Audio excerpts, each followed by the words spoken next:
আসসালামু আলাইকুম প্রিয় বন্ধুরা, কেমন আছেন সবাই? আশা করি আপনারা ভালো আছেন। তো বন্ধুরা, আরো একটি ভিডিওতে আপনাদেরকে স্বাগত। এখন আমি যেখানে আছি এটা হচ্ছে একটি ভুট্টা আহ ক্ষেত। আর এখানে ভুট্টা চাষ করা হয়। তো এখন আছি আমি টাঙ্গাইল জেলার মধুপুর উপজেলায়।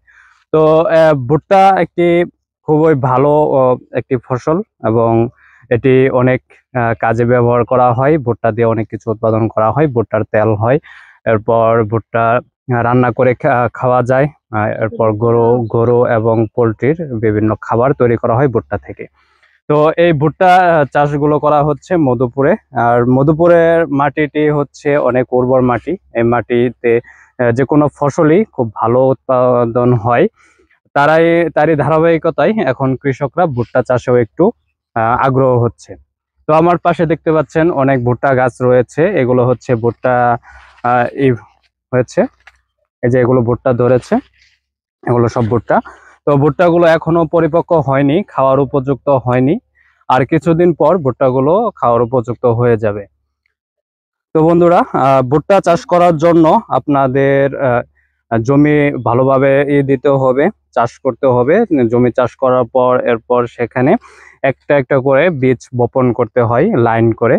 আহ, এরপর আপনাদের আরো বিভিন্ন পরিচর্যা করতে হয়।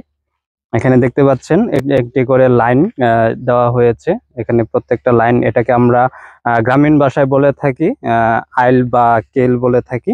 এগুলোকে এভাবে লাইন করে ভুট্টা গুলো চাষ করা হয়, এবং পানিও সেচ দিতে হয়।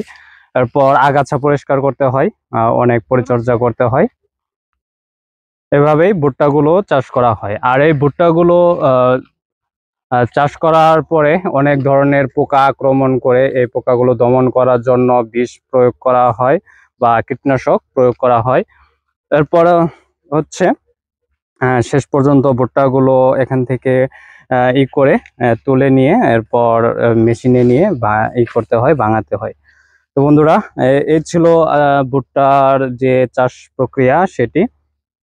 তো এখানে দেখতে পাচ্ছেন অনেক ভুট্টা গাছ রয়েছে। এই প্রত্যেকটা গাছে কয়েকটা করে কিছু গাছ আছে যেখানে দুইটা করে তিনটা করে ভুট্টা ই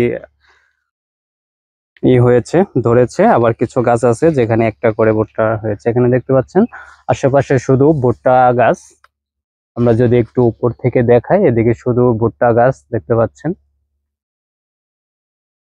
তো আপনারা যারা ভুট্টা চাষ করতে চান, আপনারা ভুট্টা চাষ করতে পারেন। ভুট্টা চাষে অনেক লাভবান হয়, কারণ ভুট্টা এখন প্রত্যেকটা আহ, গরুর খাবারের জন্য, এরপর পোলট্রি খাবার, মাছের খাবার, এগুলো উৎপাদন করার জন্য হচ্ছে ভুট্টা আহ, প্রয়োজন হয়। এরপর ভুট্টা থেকে ময়দা তৈরি করা হয়, আরো বিভিন্ন কিছু তৈরি করা হয়। তো আপনারা চাইলে ভুট্টাগুলো চাষ করতে পারেন। তো ভুট্টা খুবই অল্প সময়ে আসলে উৎপাদন করা যায়। আহ বেশি দিন সময় লাগে না ভুট্টা হতে, চাষ কমপ্লিট হতে। কিন্তু ভুট্টা চাষ করার পর একটা কমন একটা হচ্ছে যে এখানে পাখি আক্রমণ করে, ভুট্টা খেয়ে ফেলে। এগুলো আপনাদের একটু কেয়ার করতে হবে যেন পাখিগুলো খেতে না পারে, সেদিকে আপনাদের লক্ষ্য রাখতে হবে। তো বন্ধুরা, আপনারা যারা ভুট্টা চাষ করতে চান আমার কমেন্ট করে জানাতে পারেন। আরো এ ধরনের বিভিন্ন ধরনের পরামর্শ জন্য আমাদেরকে কমেন্ট করে জানাতে পারেন। আর এই ভিডিওটি যদি আপনাদের ভালো লাগে তাহলে ভিডিওতে অবশ্যই একটি লাইক দিবেন এবং কমেন্ট করে জানাবেন ভিডিওটি কেমন লেগেছে, এবং অবশ্যই সাবস্ক্রাইব করে আমাদের পাশেই থাকবেন।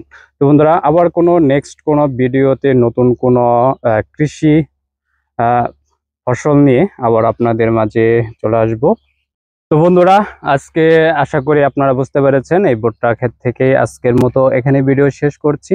আবার কোনো নতুন কোনো ভিডিওতে নতুন কোনো কৃষি কোনো পণ্য নিয়ে অথবা কোনো ফসল নিয়ে আপনাদের মাঝে আবারও চলে আসব। সে পর্যন্ত সকলে ভালো থাকবেন, সুস্থ থাকবেন। আল্লাহ হাফেজ।